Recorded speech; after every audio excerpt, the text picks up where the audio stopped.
Step into the paranormal with Ernie Atwell and David Seiler, brought to you by Paranormal Inc., right here on WLFE DB Radio.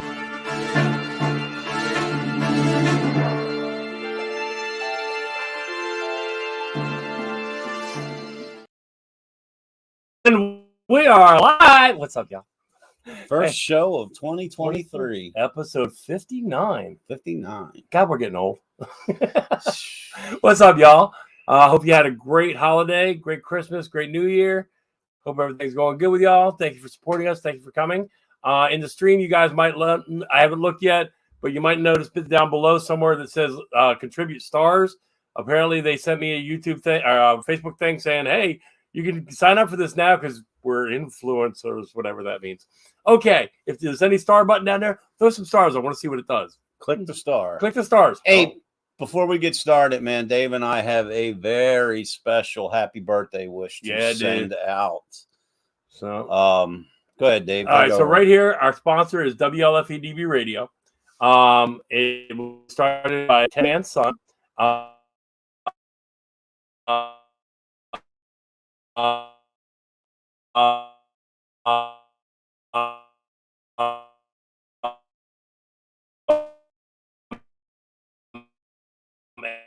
And we've been successful.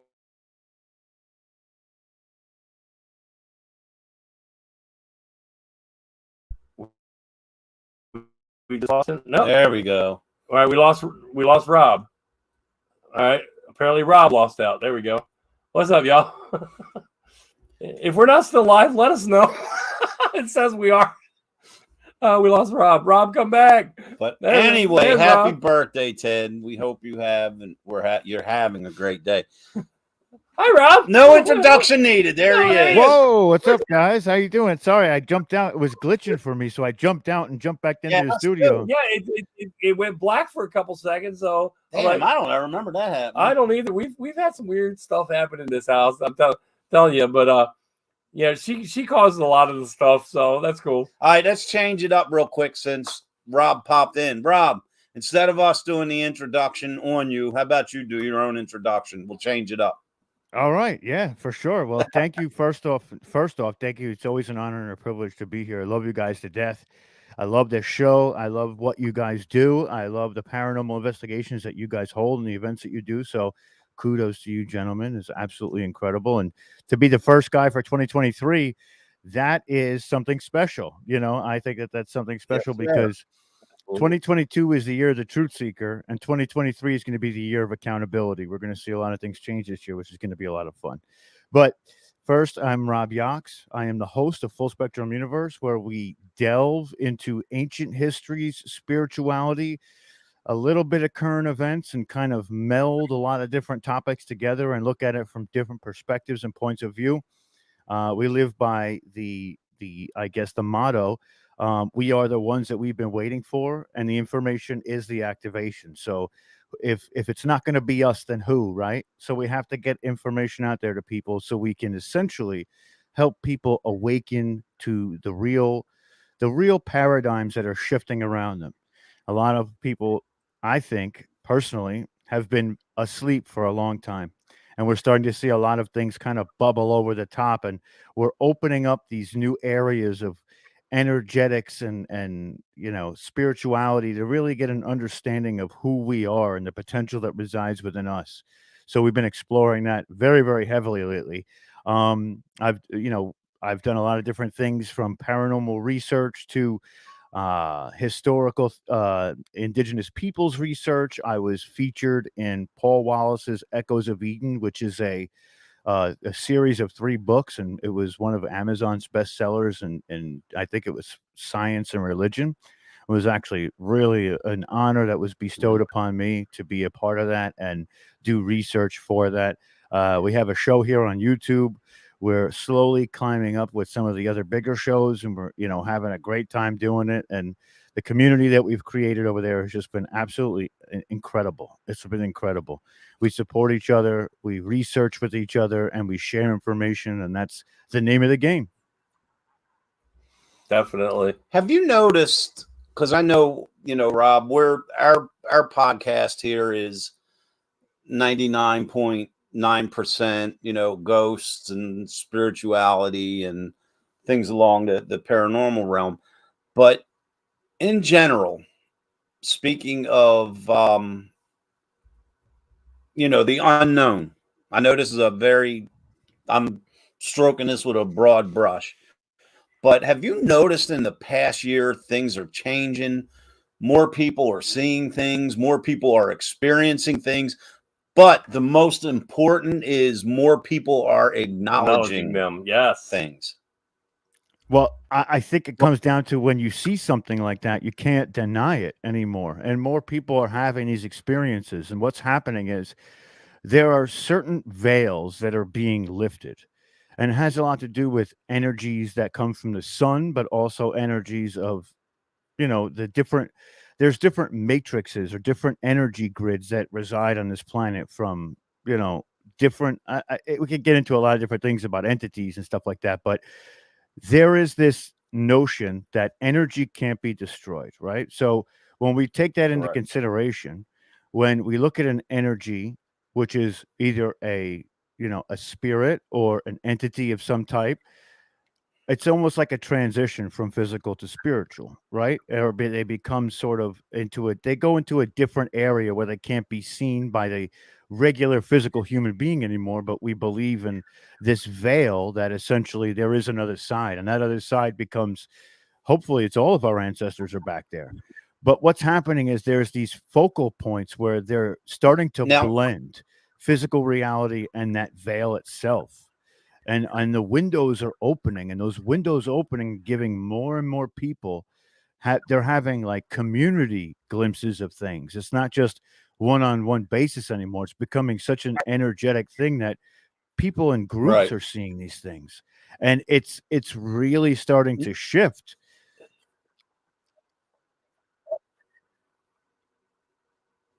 I want to change the channel for a second, Rob, because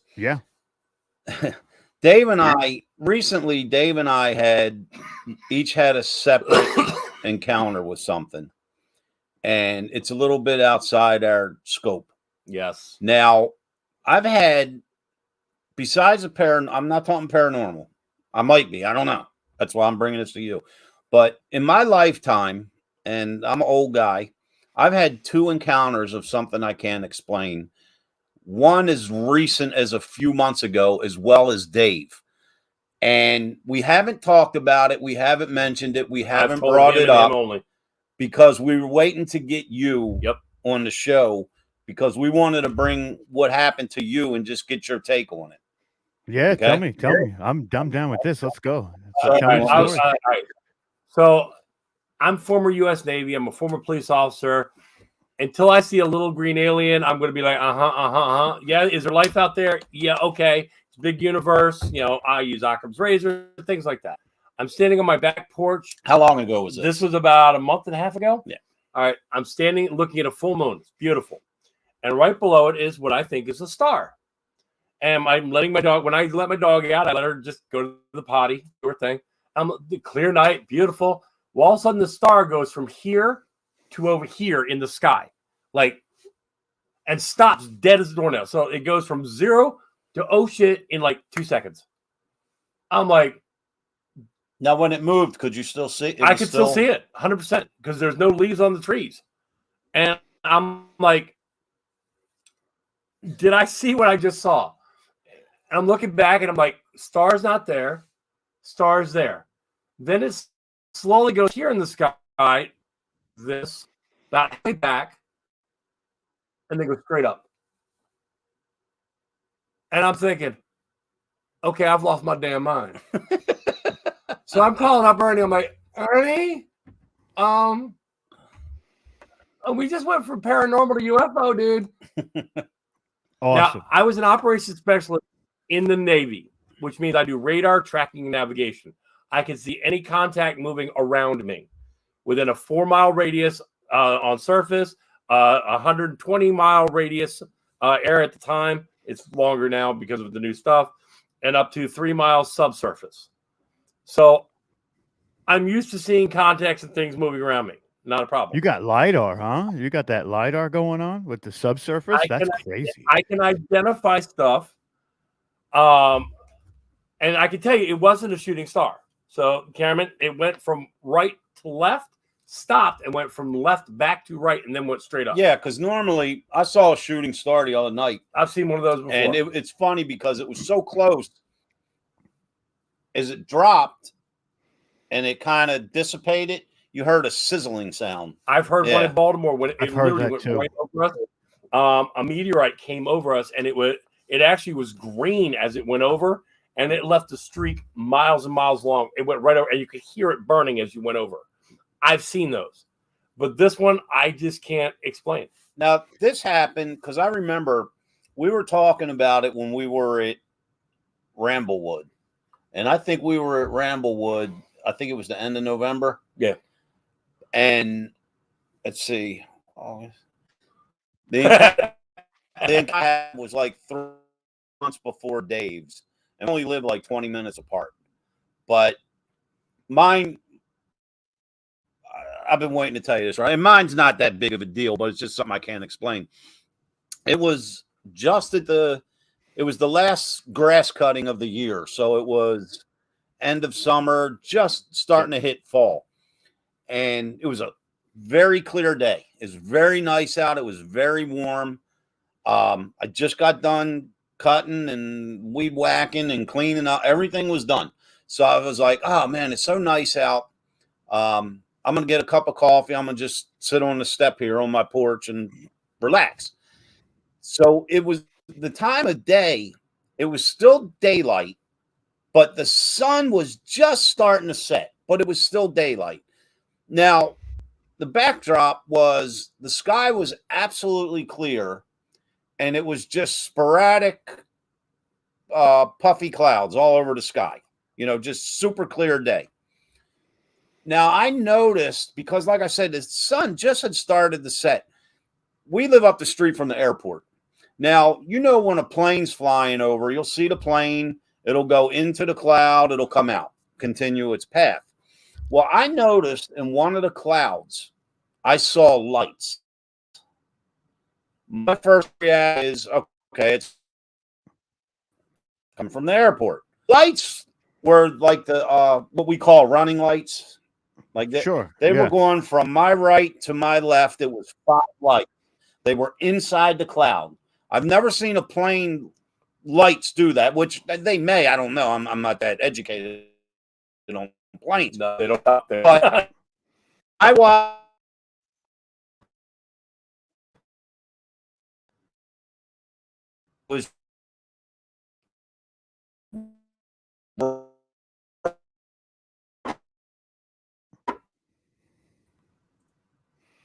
I was still there. The plane to come out of the clouds, but it didn't. It was completely centered of the cloud, and it was just right to left, continued for about 90 seconds. I ran up my porch, reached my hand in to get the phone. I was going to film it. I come out. 10 seconds later, it was gone. I didn't see it leave. The whole cloud, I don't know right? where it went. The whole cloud was gone? No, the cloud was still there. It's just the lights were gone. But How big was the cloud? Oh my goodness, man. Big cloud? It was a big cloud. It wasn't. It was one of those days, like the best I can explain, like after a rainstorm and the weather gets nice and you just have sporadic little clouds all over the place. That's what it looked like. The cloud wasn't big. I mean, a split second, if a plane went through it, it would have been out. But I don't know how to give a size of it other than it wasn't one of those clouds that take up like a majority of the sky. It was just looked like little cotton balls in the air all over. And still, like I said, the lights fairly big. Yeah. But the lights just ran from right to left for like about 90 seconds. Let me ask you what color were they? I know where your house is. They were. Let me ask a quick question. The reason why is which way off of your back porch were you sitting? I was in the front. You were in the front. I was in the front yard. It was over top. It wasn't towards the airport? No, it was like directly over my neighborhood. The reason why I'm asking it was opposite. They were watching him. They were watching The them from. thing is, They were watching the airport. You have chase lights that can do that. I've seen those. So what happens is when the ILS is down, they can actually turn on chase lights so they can see the approach. Nah, man, no, this was straight up over the neighborhood, right? But the clouds can reflect those. I've seen but that. That's why it's that. Who knows? But all I know is I'm trying to think of anything, man. What caught my attention was the lights in the cloud. So my instinct was I'm waiting to see the plane out but I didn't hear one. That's what I was like. Wow, that's kind of weird. And then it never came out. So it actually came. Oh, okay. So I don't know, man. It was just weird. It was cool. Yeah, it's and different. The thing is, if it was a plane, it took me 10 seconds to reach my phone. I took 2 steps to the door, reached in, grabbed my phone. You would have seen it come out of the cloud. And that's here's what they do, right? So extraterrestrials, they love to be sneaky like that. They have the ability to essentially open doorways to wherever they want. So let's say that there's something going on at that airbase and they want to check it out. The first thing that they would do is go within a cloud, or I could get conspiracy theory on it, and it's a human craft that is deceitful in nature and probing and watching the community itself while hiding behind makeshift clouds. Right? Those are the two options I would give with that.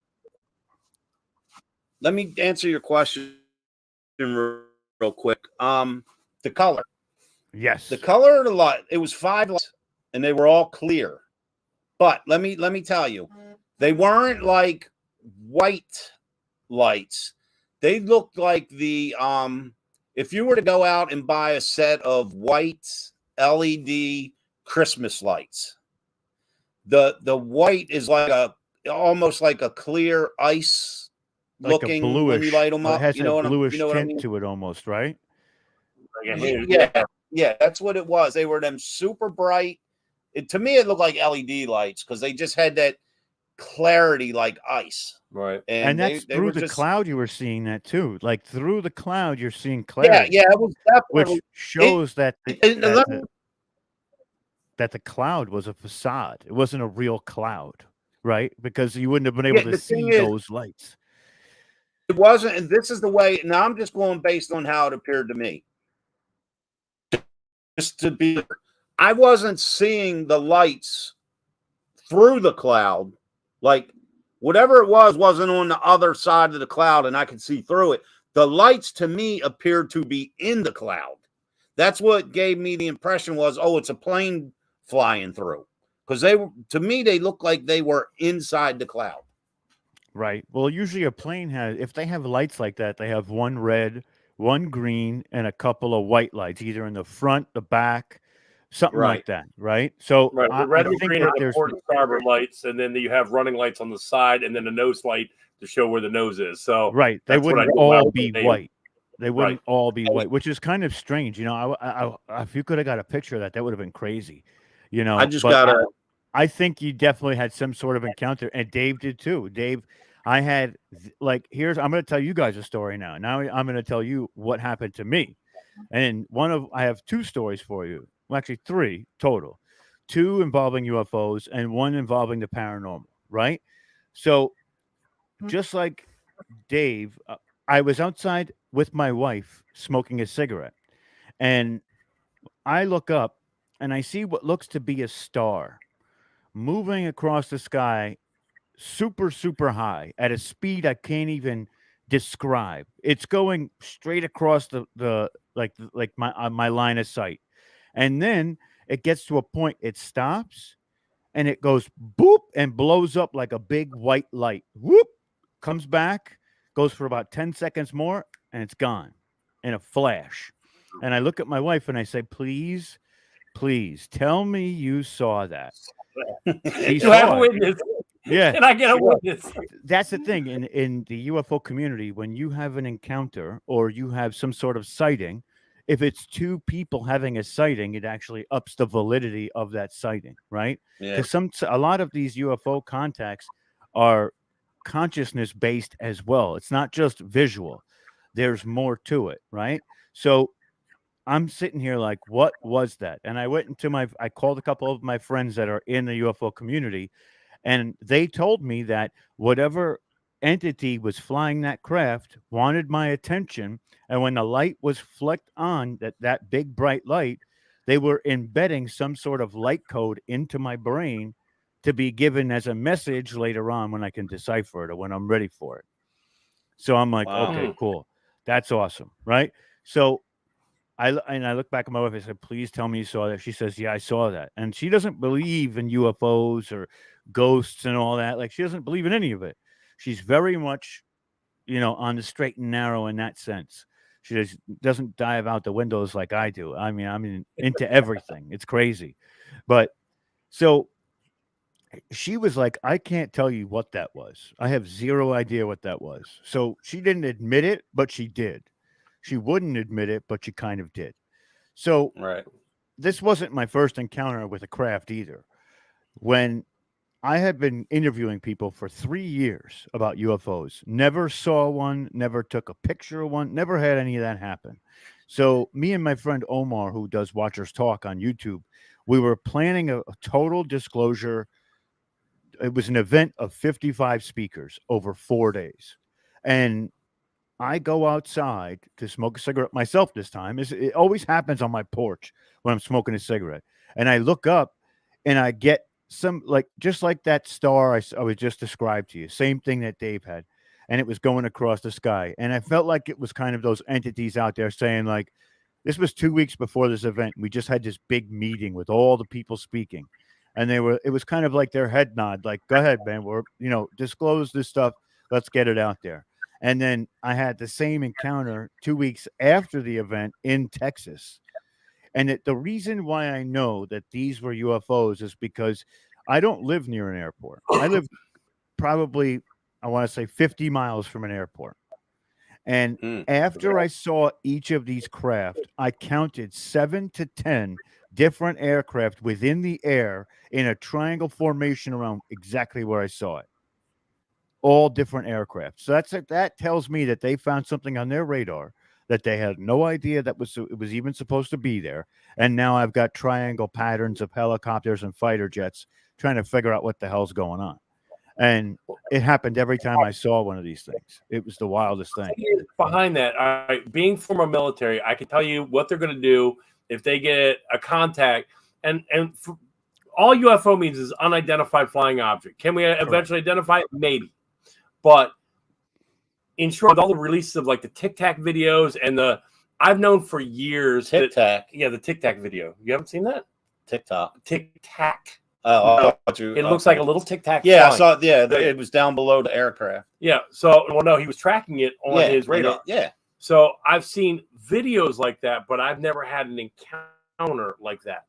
So I think what the government is actually doing at this point to us is they've known for years that there's something there. Mm-hmm. I think they're trying to desensitize to it to eventually let somebody come in and say, "Oh, hi, we're here." And the thing is, it might not even be extraterrestrial. It might be like a USO. So it might be they may be underground at this point, and they're actually already here, and they're just trying to bring them into the fold. What do you think about the ones that like come out of the ocean and stuff? That's a USO. Yeah. Oh, okay. Well, all right. Yeah, I'm there's not definitely bases. okay. There's definitely bases down there. And even when we study indigenous culture from Africa, they have stories that literally certain tribes and towns know that people get taken from that town and taken to an underwater base. It's called the Mimiwata tribe. And the Mimiwata tribe, and Paul Wallace talks about this at length. He's so much better at it than I am, but they essentially have these guardians, they call them, or this stewardship over their town by these entities. So they usually take people who have some sort of serious illness, and they come back 3 to 4 years later, and they're healed, but they're changed. They're a little bit different, like mentally. And it's common knowledge in certain areas off the coasts that there's unidentified flying objects, or unidentified submersible objects, which is USO. And there are bases on this planet. Now, here's the other thing about it too. There's theories about hollow Earth or inner Earth. There's also theories about flat Earth, where this is essentially a sort of like a disc, and there's an ice wall around Antarctica, and there's 3 extra continents beyond that ice wall You're back. where entities come from, or it could be ultra dimensional or extra dimensional. They came from a different universe and they kind of look like us. They don't look like us. And I truly think that all of it's possible. You know, I'm from New York, if that's what you're asking. Yeah, it's a heavy New York accent. Sorry about that. But He's a New Yorker. no, New York. I definitely listen, throw some towels on his head and throw him in a bathroom. All right. If you no, but it's there's a lot out there. There's a lot out there. And even some people came back from Antarctica, like Admiral Byrd, and talked about these encounters with craft that came from over the ice wall. There's a book written by a woman who was born on the beyond the ice wall and was brought to our known planet or our known area on the planet and lived out her life after she, you know, there's if we go into that, like that map that they have, this map that shows these outer realms that are essentially like, when we look at like the extraterrestrials that come from space, they have a place on that map. So really it's a closed system. It's not an open system like we believe. So it's really difficult to understand where they come from and is it right? Like which one is right? There's so many different things, and Hollow Earth is its own beast. Like it's its own thing. They have Hollow Earth where reptilian style entities live down there with other entities that came from off planet but decided to live underground.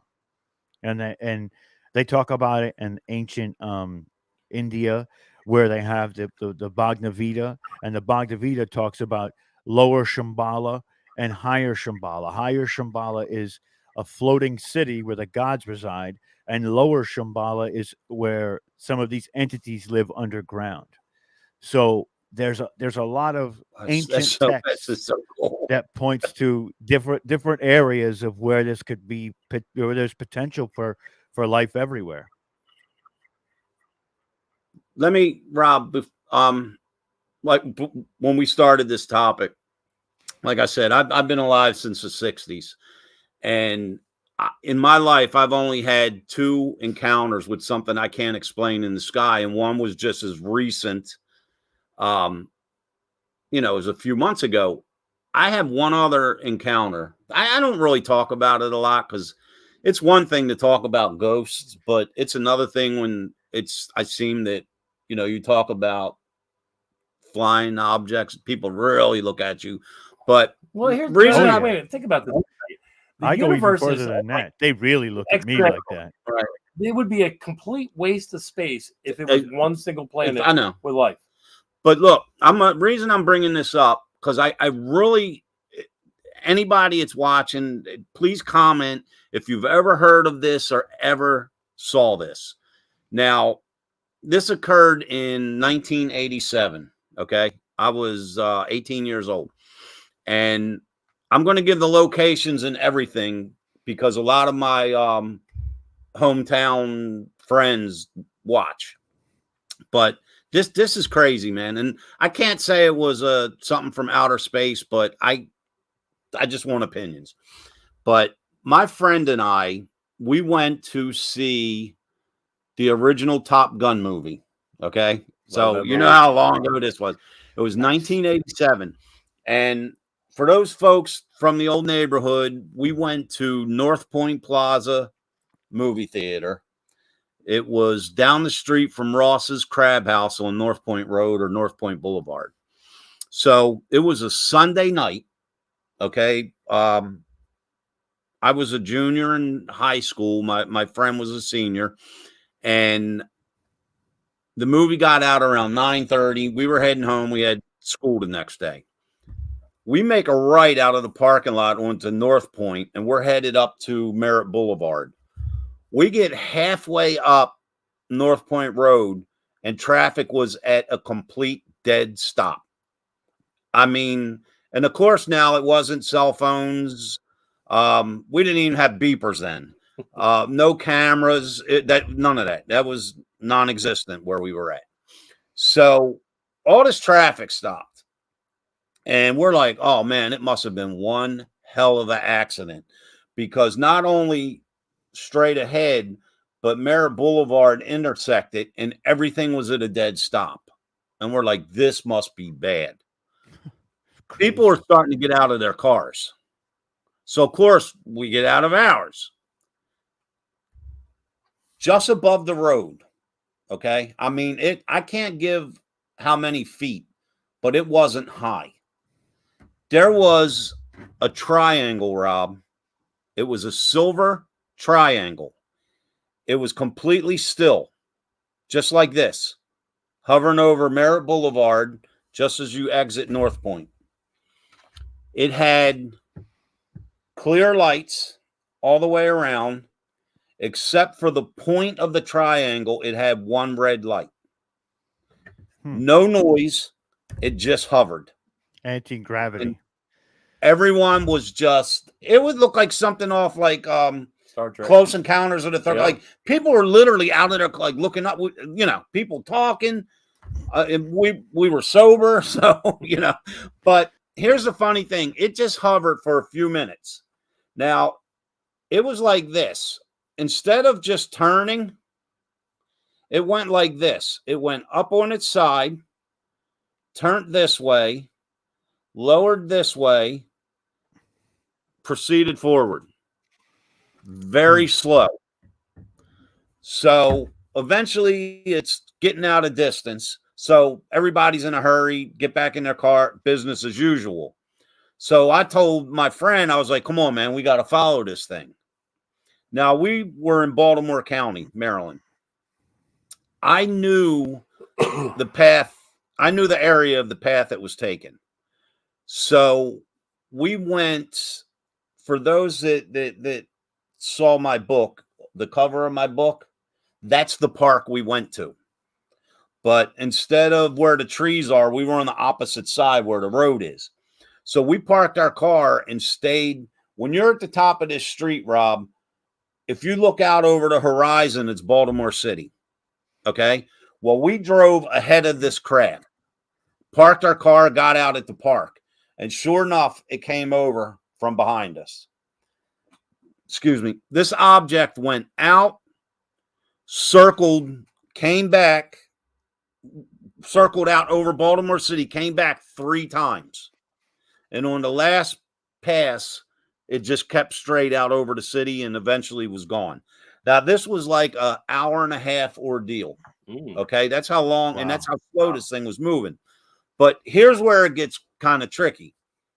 I was watching one of those, unexplained shows or whatever. Not necessarily a ghost show, but whatever, mysteries, whatever. There was 2 different cops in 2 different states. I think one might have been like Nebraska. It was way out there, but it was 2 different cops, 2 different states back in the early 90s, was on duty and saw the same thing. Now, the one police department, one cop was at one end of town, the other cop was at the other. They were communicating. They were both seeing it from their locations. So the one cop, he had enough sense to get out his little notebook and he drew what he saw. It was the same exact thing I saw, Rob. Now, a friend of mine who's a medium, she lives in Pennsylvania. We were talking one night, and we were all over the place with conversation. And she was talking about, man, I got to tell you something that I saw back in 1994. And she described, Rob, without me telling her my story, the same exact thing that I saw.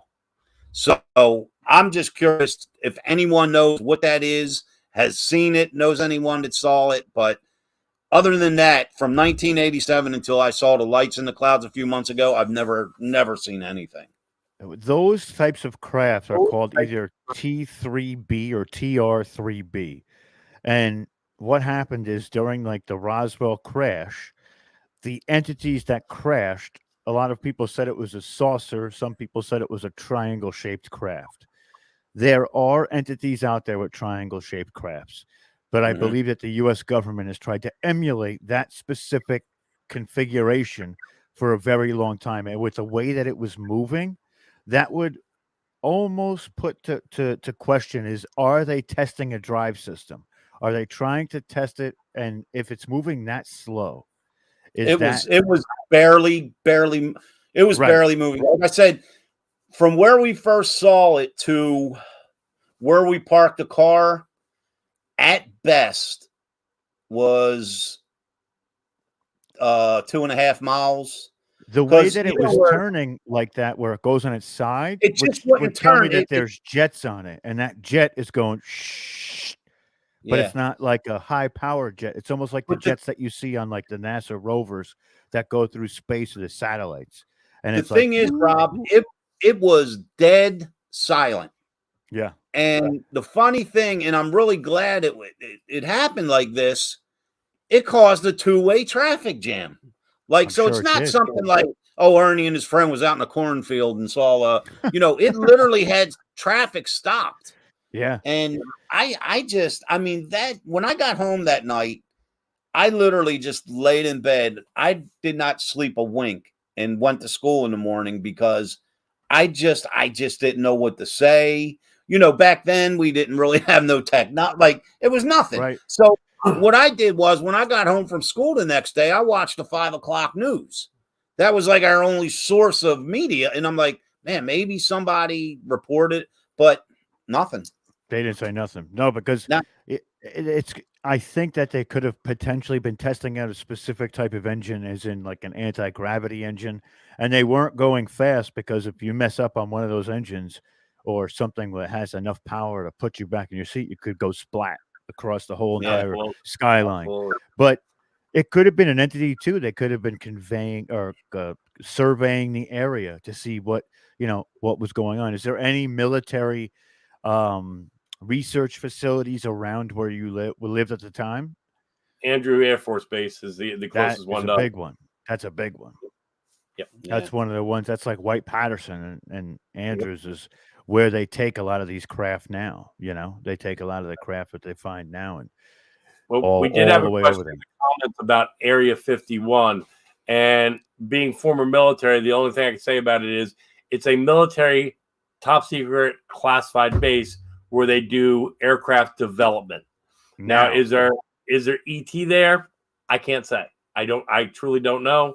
But I can tell you if something did happen, they would not take it. There's other bases that are even further classified than Area 51.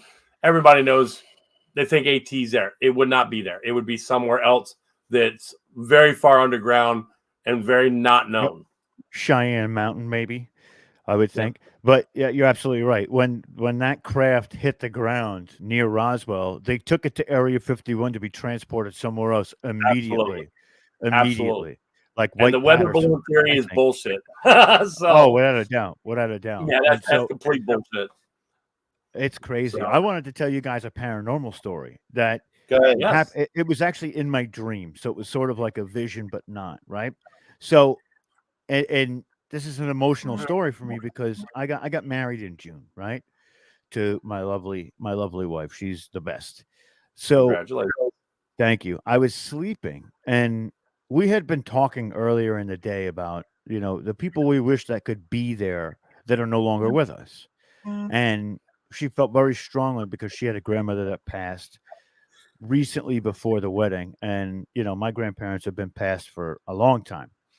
And I'm sleeping and I'm having really, really weird dreams, like really, really weird dreams. And I'm asleep. And when I'm asleep, I have this dream of being in this room and Santa Claus passes to my right. And I'm like, wait a minute. Like, why would I be dreaming of Santa Claus in the middle of June, right? Like, this is kind of strange. And just saying. So Santa Claus goes to walk by me and I grab him by the arm and I look him in the face and it's my grandfather dressed as Santa Claus. And it's crazy. It gets crazy. It's going to make sense in a minute, right? So I immediately throw my arms around him and I hug him as tight as I can because I've missed him for a long time. And it was like I was crying. It was really like I was getting emotional and I was hugging him so hard. And I was like, wow, like, why would you be dressed as Santa? Like, what the hell? And he wasn't talking to me. He was just kind of staring at me. And I woke up and I had tears running down my face and I was clenching like I was hugging somebody. Wow. And Oh, it felt so real, like so real to the point where I was just like, I can't believe it. Like, and I really like didn't want to tell my mother or anybody, even my wife at the time. And eventually I tell my godmother because she's kind of more open to those things. And she says, of course your grandfather would come to you as Santa Claus. He used to play Santa Claus every year down by a lake where we lived for all the nice. kids. And it was his favorite thing to do. And I was Nice. like, poof. I was like, holy cow. Like Let now me it ask makes you. sense. Let me ask you, Rob. I don't mean to like dredge up bad No, go feelings, ahead. whatever. But suppose, one night you're home alone or you're in your bedroom or you stagger into the men's room in the middle of the night and you were to physically see your grandfather standing there in your path. How, emotionally, physically, mentally, how do you think you would respond? I think I would be excited because, I've encountered full body apparitions in that sense, but I've encountered some things that are pretty crazy. And during meditations, I feel like I can contact some of my ancestors and my people and talk Mhm. to them with kind of a conversation. So the first thing I would do is tell them that I was happy to see him. Mhm. I would definitely probably be tearing up a little bit because, my grandfather meant a lot to me. And Right. I would just live in that moment for a second and really take it in. And I wouldn't be nervous. I wouldn't be scared. I'm Right, not. because I, a lot of the theory on situations like that, and I actually wrote about it, was, if it's a family member that you're super close to or adore a little bit more than other one, whatever, there's a tendency that they may come to you in a dream like that and do something that's familiar to you or something like you said that they enjoyed, just so to take the whole shock factor out, or for you to like kind of remain calm to receive the proper message that it's a chance he could have come to you like that because he wanted for you to encounter a certain feeling or to receive a certain message. And if you were like awake and alert and mobile, you might have missed what he was trying to get across to you. So that's why he used that exact perfect time to reveal himself. he went to walk by me and he wasn't going to acknowledge me because he was checking on me because I was really stressed out with the wedding coming up and stuff like that. But he also, once I grabbed his arm and he looked to me, he was letting me know that he was going to be there, like without Right. actually saying anything. And that's why he stayed silent, because he told me that no matter what, I'm going to be there when you get married. It's going to be okay. Like we will be there in the church with you. It's fine. You know, How did you feel when you woke up? oh, I had like this like my stomach was turning a little bit, but like of excitement in the sense of Yeah. like that was too real. And the fact that I got a moment like that, I was so grateful to get that moment, just to have it Right. and really, because I could go off like the deep end here and tell you that I talk to entities all the time when I'm meditating and channeling other sides and trying to communicate with things, and whether they're from extraterrestrials, like I know that there's extraterrestrial DNA in my body, and I am from the star of Alpha Centauri, and they've come to me and told me. That's what that light code was, that flashed to me that time, was giving me a recollection of my ancestral booking, I guess as you could call it. And I've Nice. incarnated on this planet this time around to be here right now to awaken as many people as possible, to activate the souls on this planet, to free all of them from bondage and almost a slavery type of mentality that we see in society today, to really open up the doors to true and intentional freedom, and it's I told you I could really like, you could be like, this guy's lost it. I don't know when since the last time he talked to me. This guy's completely lost it. Yeah, so. But it was a moment, and I was just so grateful to have that moment, and it made me feel more comfortable on the day of, because I could feel all of those people there that we were wishing would be there, and they were there. They let me know. They let me know during my day, very much so. Taps on the shoulder, nobody's there. Sounds in the church when there's no sounds, and I just smiled, and I was like, I know you're there. It's okay. Yeah, I'm not nervous. That's so cool, man. Yeah, during my divorce, I got very stressed out and started having a lot of activity kick up in the house. And during an investigation, Ernie and I figured out it was my grandparents coming to me, kind of trying to relieve it. And we did an impromptu investigation. Well, we found out it was my grandmother was very, very not happy with what was going on. The next day, a psychic medium friend of mine called me up and said, your grandmother hates your wife. And I'm like, what makes you think that? And she said that apparently my grandmother came to her. She was able to identify my grandmother, and he told me what she said, and that would have been coming out of my grandmother's mouth. Made sense, right? Made sense. See, you and I, we discussed this already, Rob, on a prior interview. The closest person that I was close with in my life was my grandfather, and when he passed away, I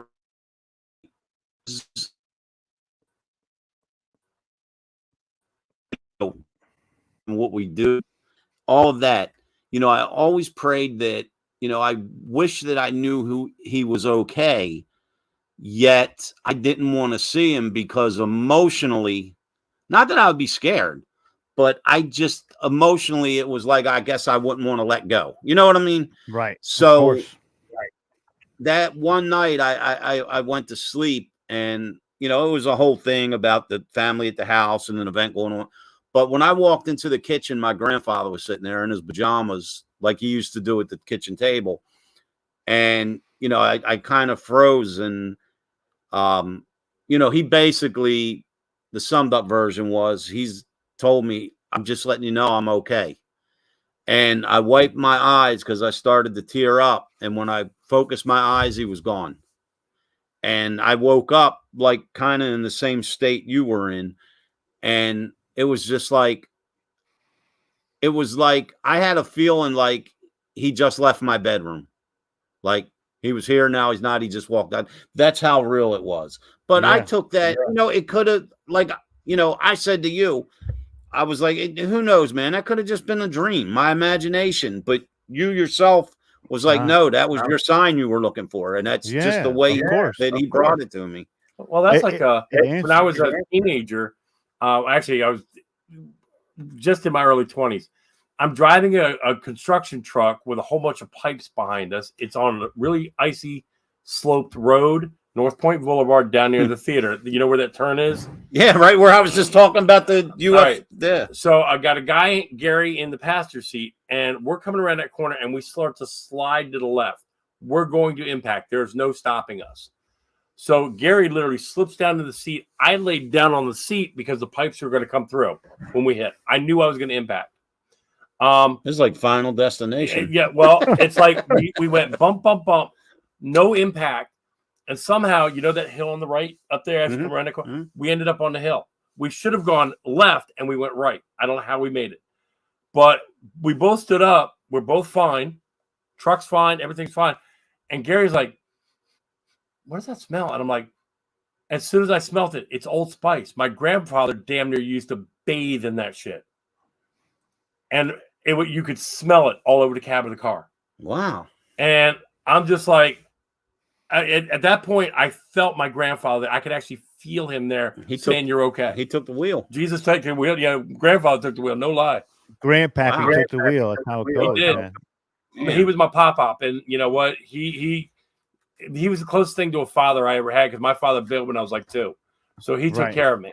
He taught me about woodworking. He taught me about shop stuff, how to cut metal, plumbing, taught me baseball. He's the one who taught me all that. I lived with my grandfather too for a while, and that was like very close for me. You know, Like, my dad had his issues, and now it's good, but back then it wasn't so great. You know, between all of Right. us. But what I believe, and this is just my thoughts, is that when we have these certain issues, there is a veil, like we talked about earlier, mhm, and there are signals put out to the veil which in turn draws energies to you, good and bad.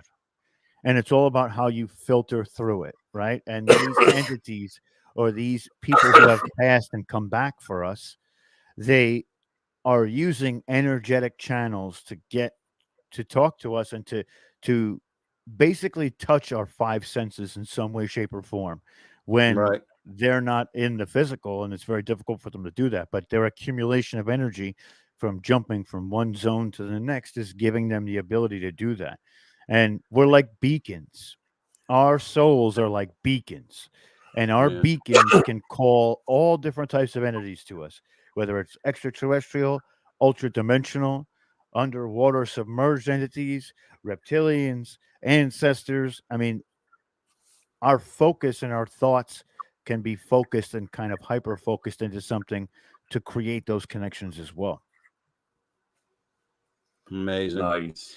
Rob, I can't believe this hour's almost up already. I know, We it's got crazy. some announcement. I know. Every time we like when I was on your program and then you were It on just us goes. with Melinda, and it just goes so fast. We were so excited about telling you our stories about what we saw in the sky. You know, Yeah. I mean, I was Absolutely. excited to hear it. Are you kidding me? I it's love just, talking shop I mean, like I that. know That's like the best. with my account, it doesn't really seem like much. Okay, you seen blinking lights in a cloud, but just the way it went down, Right. like, and just the way those lights moved, I've never seen that before. And I was just so it wasn't dark. I wasn't in a strange. I was in my freaking front yard. You know what I mean? Then Oh, mine was in the backyard. I mean, know it's how just, do you go from here to here in the sky? And you could tell it was in a distance. So I have an airport around me. I see planes all the time. I could tell the know difference. how I turn, and it slowly comes back, and then it literally just goes straight. But like I said, if anybody watching or listening or whatever, if you know of anyone or you possibly seen anything like I described with the triangle craft, that I just can't to this day still can't make sense of what the hell I saw, man. You know, like I said, I'm I'm gonna not. tell Who you knows? something, It could have Ernie. been some sort of plane. Like, I don't know. I'm going to tell you something. Because of your connection to the paranormal, you have Uh, an ex you have an you have a connection to the UFO story community, or you have entities that are connected to you, whether they are ether real or physical real. Because of your right, work in the paranormal, the both of you have touched on some veils. You've gone through some Yeah. right, portal type style veil spots, and you're now attracting some of the other types of portal walkers, or walkers of right. I get what I the know exactly universe. what you're talking about. You know what I mean? There's connections between all Exactly. of it, and your consciousness is again a beacon to these entities to come to you. See, So you're that's seeing like it. when on a lot of because Rob, we host a lot of private investigations and stuff like. Hmm. I mean, public investigations where people pay and come to investigate with us, all that. But we've had Dave and I both where we'd be in the middle of a famous, just crazy ass location, and leading the public on a paranormal investigation, and it would turn personal either toward me, Yes. toward Dave, Or towards our guests. yeah, and people They would be know like, you. we're in the middle of a Gettysburg battlefield. Why is this aiming at you, Ernie? And the conclusion I Calling come with, it by name. yeah, the conclusion I came to was, when Dave and I get called out to investigations, we're there to help people. When we get called in to lead public investigations, we're there to make sure people have fun and learn and this and that. But, maybe at some point in the spirit realm, there was a message that needed to be got to me. And, we're always, about making sure people are having fun, making sure this client is doing what they're supposed to resolve their issue. I wasn't opening myself up to allow a message that was in the inbox waiting for me. So I think, whatever spirit or entity or whatever it was like, all right, man, Ernie's in the zone now. He's focused.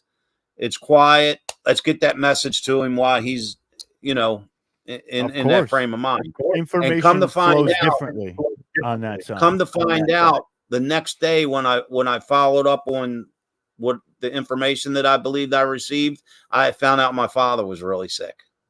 So I think somebody on the other side was trying to, you know what I mean? But oh yeah. And Dave's had the same thing. And like the best way I can explain it is, we're kind of always in this field doing for others.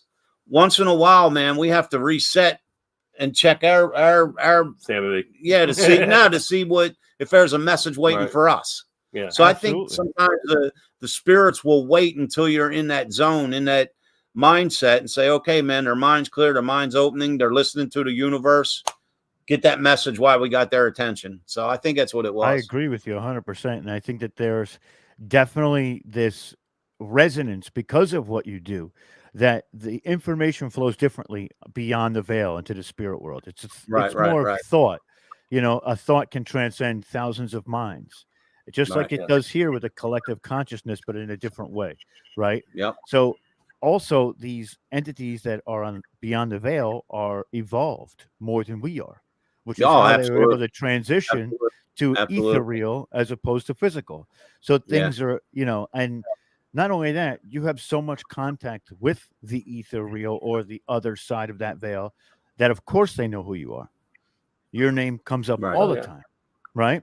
Just like I'm probably known more in the galactic sense than the paranormal sense, but they're all connected. So it'll work on both sides of the fence, just like it works both sides of the fence for you, which is why I'm telling you, I think that there's more for you in the extraterrestrial world than what what you're feeling now. And I'm actually being not told to tell you that, but I have a feeling that that's what you needed to hear, is that there's more going on with that extraterrestrials than you would like to believe.